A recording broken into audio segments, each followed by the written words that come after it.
Здравейте! Тема днес в ревюто е нещо, което малко ме разочарова, но ще разберете по-късно защо. Така, Charon Racer от Smoont идва в ето тази опаковка. Вътре има кутийка, в която има всякакви неща, като например тук е едно представене айс кафе. То само за кафе рейсъри това нещо. Не за нормални. Така, инструкция за експлоатацията, разбира се, и самия Smoont Charon Racer.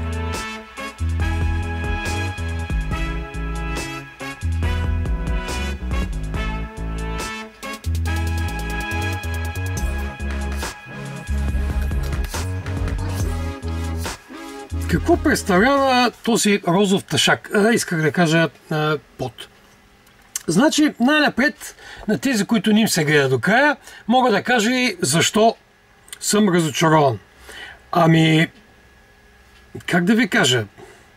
Розовият цвят на мотор като този никак няма да ми ходи, бих казал.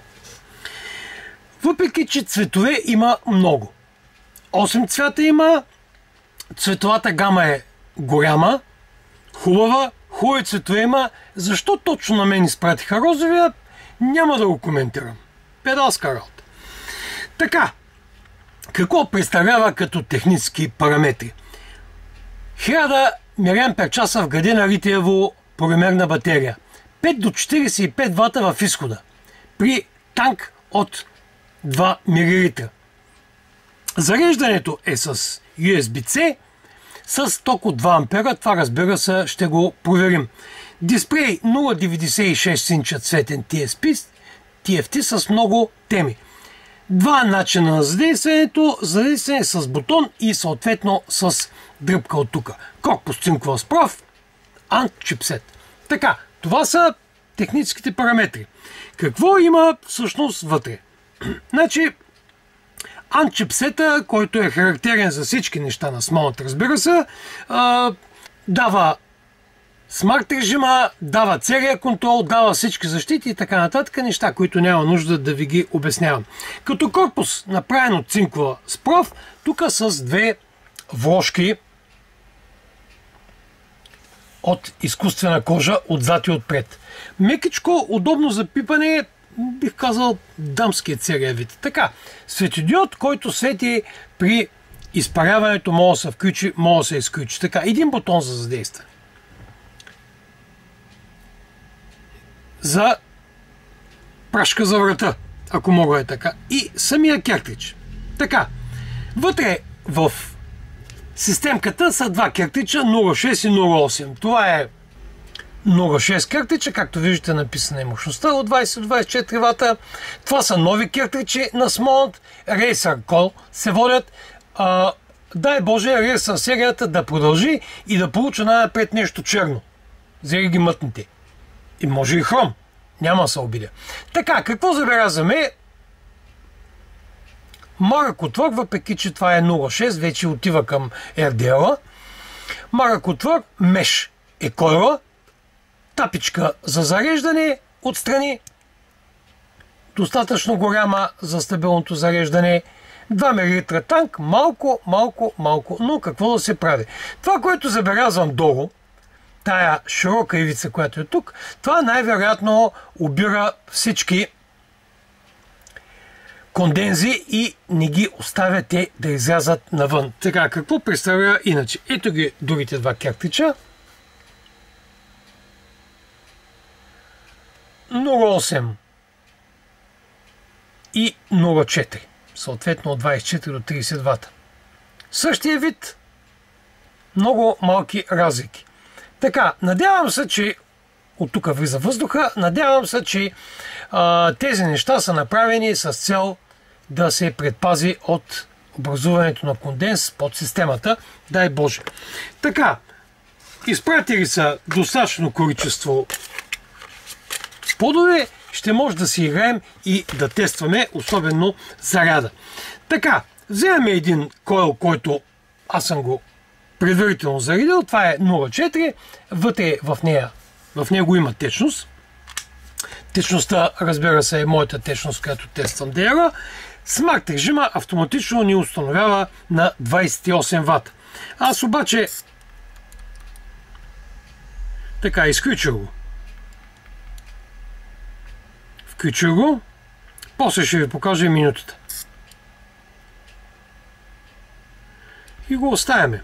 Така, може да сварим предпазната ципичка, за да ви покажа после минутата. Така, имаме 35 вата. После ще ви покажа минутата. Така, и правим една проба. Въздуха, който е тук, има 3 степени. Те се чуват. Отварям за 35 вата и правим проба.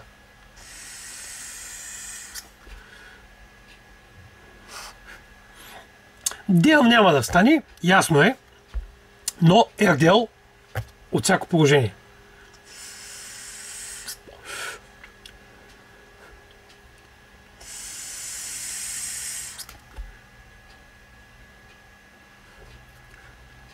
Достатъчно е за 1000 мАч батерия. Така да проверим датчика за въздуха, който забравих да ви покажа.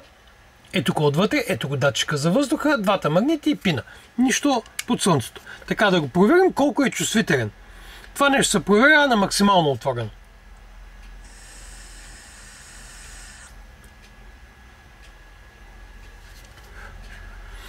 Така, датчика е много чувствителен, идеално. Така, бутона, разбира се. Извинявам се, тук е заключено.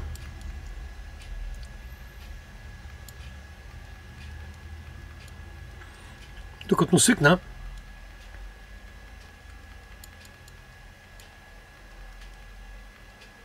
сега трябва да изчакаме. Заключването беше с 4.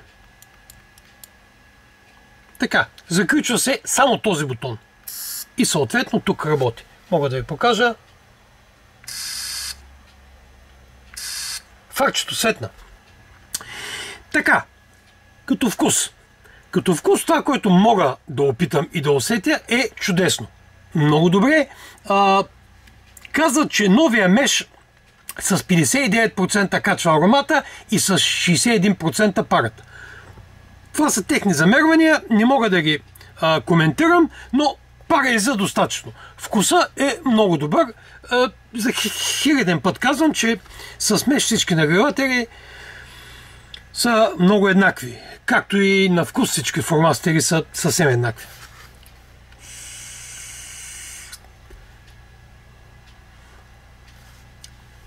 Много хубав вкус. Браво! Ако не е розовия цвят, турнах си го на врата, како сики. Като казах, турнах си го на врата, да се върнем рекичко назад и да видим все пак комплектацията, която аз в самото начало не ви показах. Така, имаме тук още един кертридж, който е 0.6 и 0.8 бяха. Този е 0.6, значи тук вътре е 0.8. Така, и в ето тази кутийка има това, което може да очакваме. Кабелче за зареждане, USB, USB-C, обаче е марко на смонт, браво. И съответно веришката за врата,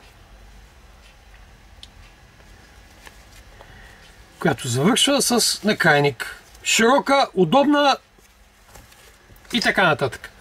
Така, сега да направим един тест с другата крайност, да опитаме MTL. Така, опитахме 0.6, няма да го пробваме, но ще вземем 0.8 ома и ще му сложим тютюнка. Тютюнката е One Way Ticket.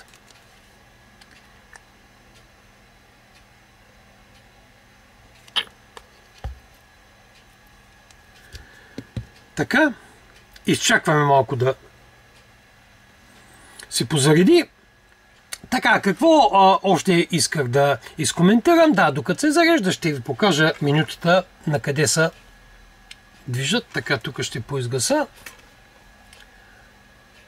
Още малко надолу. Така. Двукратно натискане, влизаме в режим реглаж на мощност. Не, разбира се, ако сложим и изпарител, ще е много по-добре. Така. Темата се сменя. 28 вата. Така. Режим. Тема. Дръпки. Светлина. Има се предвид тази светлина. Включване, изключване и изход. Така. Smart Power Exit. Натискане и задържане. Така. Теми.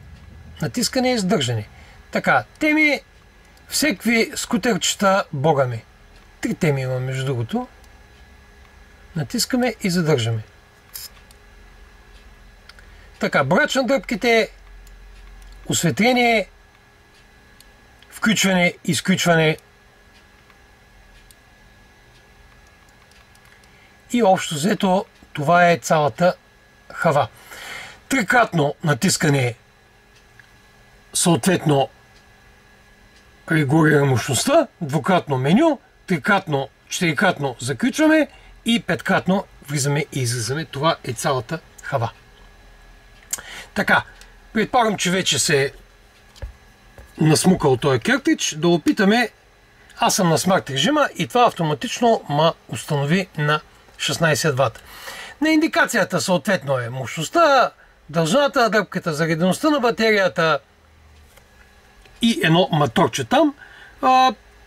Кефи, че моторчето е така тип old style. Като цяло целият стил е така малко олдстайлски, въпреки че малко превзето с тези цветове, но да опитаме и как е на MTL.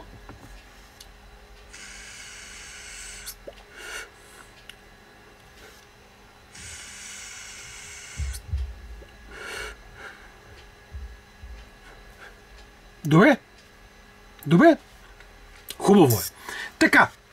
Сега, какво мога да кажа, преди да направим последните тестове с това колко зарежда, но за целта батерията трябва да е посвърша. Сега виждам на 60%, значи ще стане бързо. Така, чакайте да намаля тук на малко по-малко въздух да направя пробата.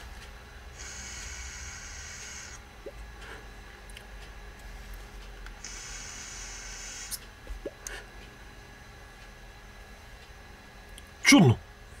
Добре. Така, какво да ви кажа като цяло? Като цяло, на мен ми харесва. На мен ми харесва. Има малко странност в него. Странността е в дизайна, но пък е направено добре. Нали, като изключим розовия цвят, всички останали цветове някак ми ходят. Но розовия цвят не е от любимите ми цветове все още, за съжаление. Така, като конструкция. Като конструкция е направено добре. Бутонът е хубав, натиска се. Има дизайн, хубаво е измислено, добра изработка, хубави цветове, добро покритие, доколкото забелязвам. Дисплея е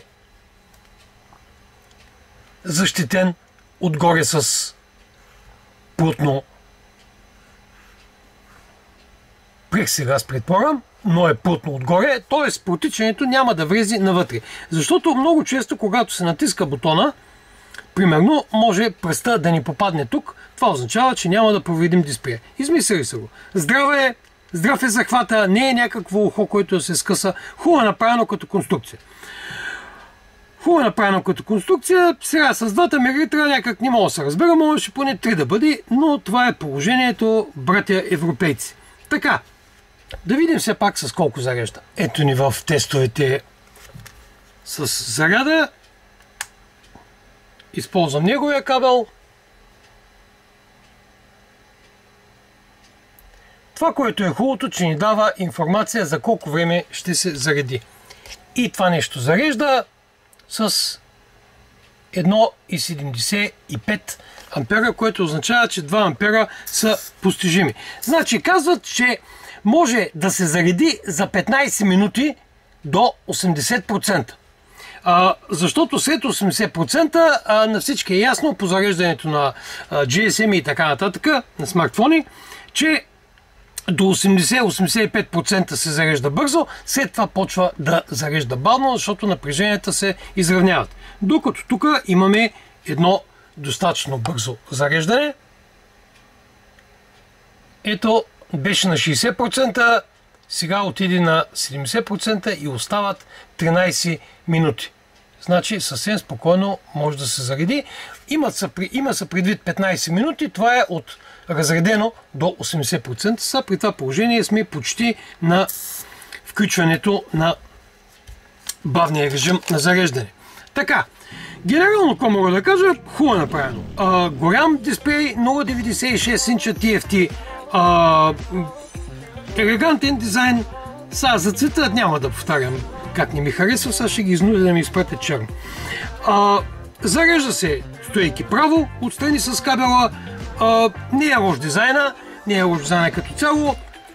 Бързо зарежда, което е сериозен фактор за използването му. Може да се ползва и от дами, моторджийки и от мъже, без розовия цвят.